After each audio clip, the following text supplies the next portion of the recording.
Hey everybody, today we're going to be going over the state of Top War. We're going to kind of cover some things that are a little bit more controversial, kind of what's going on with Top War, why they're doing what I think why they're doing what they're doing, and then kind of our way to kind of get heard, since Top War doesn't really want to listen, and things like money strikes don't work.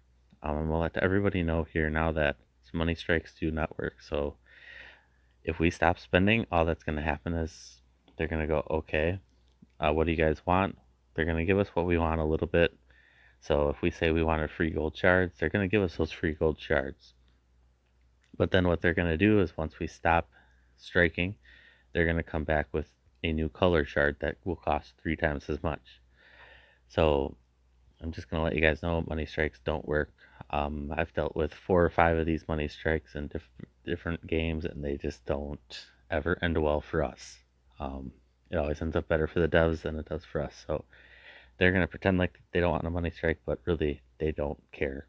So um, either way, they get their money at the end of the day. So that's kind of that.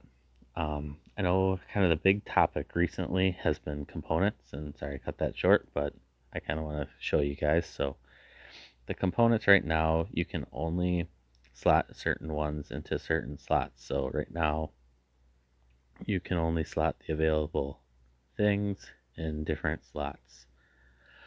Um, for a lot of the more experienced players, that's kind of sucky because we do definitely utilize all slots. You can see here, I still have my world boss set up. Still not the best. I had been recycling my comps, but that's besides the point right now. Um, it definitely slows us down at the higher end, but the reason they did this is they're trying to keep their new players involved, and that's kind of where the state of Top War is going right now. So they seem to have two main goals. Their goals are get the whales to keep spending and spend on new stuff to stay on top, and then to keep new players who also will be spending to catch up. So those are their main two goals. Anybody that lies between those is kind of just stuck in limbo, and that's the majority of us. And that's why when they do things like components, they get so much backlash, and then they don't really. I mean, they seem to care, but then they try to find a fishy way around it. Um, but so some things that I would say, and this is kind of where I want to jump in and kind of try to start to be a voice for you guys, is I'm just going to start a Discord channel. It's going to be called Famine's Apocalypse. Obviously, my name comes from one of the four horsemen of the apocalypse. I have some people that'll help me out that are going to be the other three, just in case you guys are wondering about that.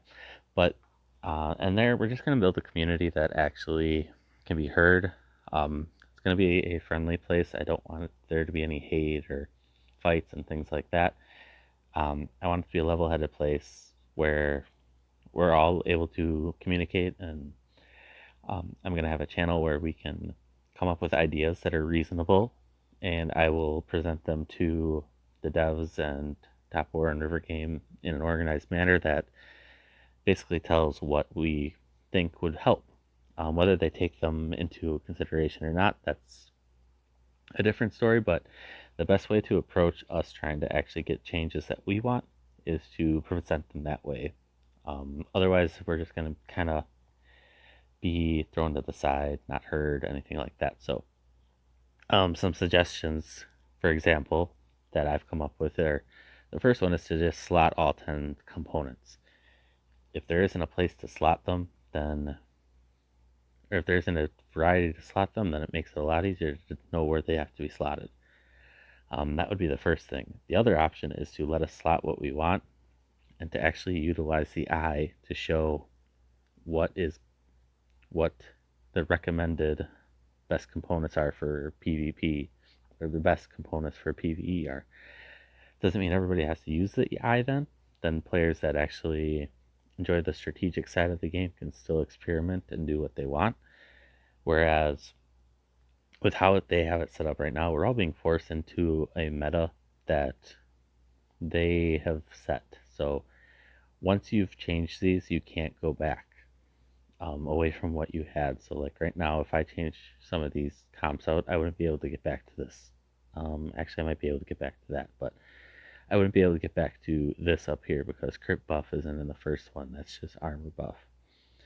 The second one is crit buff or weapon buff. This next one here is just high fire rate. So, um, and then this one is your damage increase, hit crit or crit damage. And then the last one's kind of junk slot. Sorry, not your drunk slot. So, um, once you change away from the ones that are in there, you can't go back to what you've previously had in there. So that's why my comps won't be touched until they fix it. And they said that it's going to be fixed in the next update, which should be approximately 2 nights from now, but we'll see if that actually happens or not. But so those are a couple ideas. Another idea is to actually sign on some of the YouTubers that they have in the community right now. Wannabe Gamer, Zim, Top War Hero, to actually give tutorials on what happens.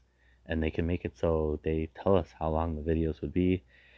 And actually, we sit here and give them a tutorial on, hey, here is how you put the components in. Here are the best components for each slot.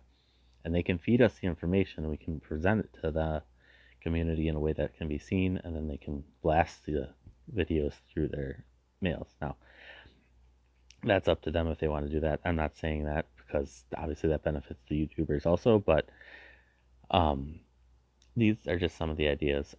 But we can definitely present a lot of big issues that we have in the game too. So I'd say everybody's biggest issue with the game right now is lag. We have these big events. They know the big events are going to be there. They make all this money off of everybody, but they have yet to really upgrade their servers to be able to handle these big events. So there's no real reason why at this point in the game they can't upgrade their servers to handle the events that are going on. I know they're worldwide events, but there's no reason somebody, for example, like me that has brand new phone, gig internet, I can hook up through a cord even, and I still will sit here and lag in the middle of an event where I'm actually last server I hit a castle that had 0 bars and was glitching. So, um, just some things we can think about and talk about in the Discord and figure out what we would want as a community. So, the link for that, my new Discord, will be in the description. I'll also be adding it to my website, and I'll try to spew it everywhere that I can. I'll make comments throughout the weeks. Um, with that, I actually do want to remind you guys that I do still have that contest going on. So by the end of March, our goal is 5,000 subscribers. If we hit that, we have a $100 giveaway for a Apple or Google Play card. Only thing you have to do to enter is to spread the word about my channel and get as many people to subscribe as possible, and B, comment on your favorite video saying, hey, this is my favorite video. And instructions will be in the description also, kind of explaining what you would need to do. So with that, I think we're going to call it a video here. If you have any questions, feel free to comment in the YouTube channel here or reach out on the Discord to comment. So with that, I hope you all have a wonderful day or night. Please remember to like and subscribe if you enjoy this, and see ya.